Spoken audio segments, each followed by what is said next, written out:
գյումրեցիները այն ընտրությունը, որ կատարել են թիմ ընտրությունների ժամանակ, իրենց ընտրության սխալը այնուամենայնիվ զգացել են, որովհետև օրինակ ես այսօր էլի շրջել եմ Գյումրիում, Անի թաղամասում, եթե չեմ սխալվում, ինքը կոչվում է նաև 58 կոչվում, եւ այն ամենապարզ բանն եմ ասում, ասենք ոնց կարելի է տենց վերաբերվել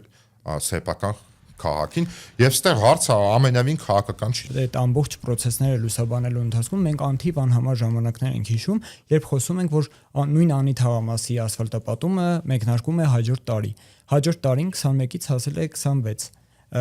Որքան է պետք գալու քաղաքացիական պայմանագրին, որպեսզի Գյումրիում ունենա իր սերտի քաղաքապետը եւ կառավարի։ Նախ եւ առաջ ես կուզեմ ասել, որ գյումրեցիները այդ թիմ ընտրություններում նաեւ ես վստահ եմ, որ համոզվել են, որ իրենց ընտրությունը ճիշտ չի եղել այն դեպքում, երբ որ փաստացի նախորդ դեպքում է ճիշտ չի եղել իրականում ձեր մատնանշած, որտեվ միանշանակ քաղաքացիական պայմանագիրը որպես քաղաքական ուժ պետք է Գյումրիում ստանա բացարձակ մեծամասնություն, որպեսզի միայնակ ղեկավարի քաղաքական չէ, չգրված օրենք չէ, ձեզ քաղաքական ձևակերպում եմ տալի, որովհետև փաստացի գյումրեցիները ցավոք սրտի նաև կոռուպցիոներներին են ընտրել, այդ թվում նաև ընտրել է կրիմինալը։ Ինչ վերաբերվում է ապագային, ապա քաղաքացիական պայմանագիրը ես գրեթե կասկած չունեմ, որ մեր քաղաքացիների կողմից ոչ միայն Գյումրվա, այլ ընդհանրապես Հայաստանի Հանրապետության քաղաքացիների մեծամասնությունից ստանալու է, ինչպես ասեցի, բացարձակ սահմանադրական մեծամասնության հնարավորություն եւ ապագայում նաեւ լուծելու է Գյումրիի իշխանությունների հարցը, որովհետեւ այս քաղաքը չի կարող այս վիճակում դիտեն ներկայիս իշխանությունը սպառնալիք, իհարկե սպառնալիք չի։ Կամ քաղաքական վենդետա։ Ոչ է քաղաքական վենդետա, դա ուղղակի ես կարծում եմ դա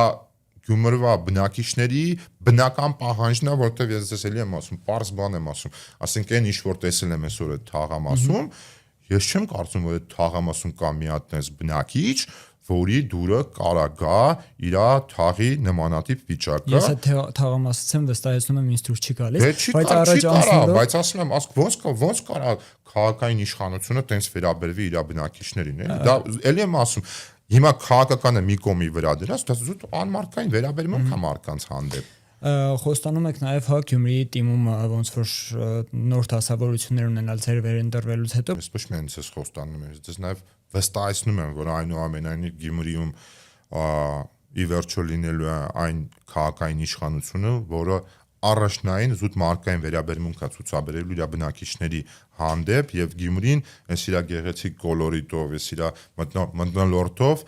լինելու է այն քաղաքը, որը որ պետքա լինի Հայաստանի Հանրապետությունը, որպես Հայաստանի Հանրապետության երկրորդ քաղաք։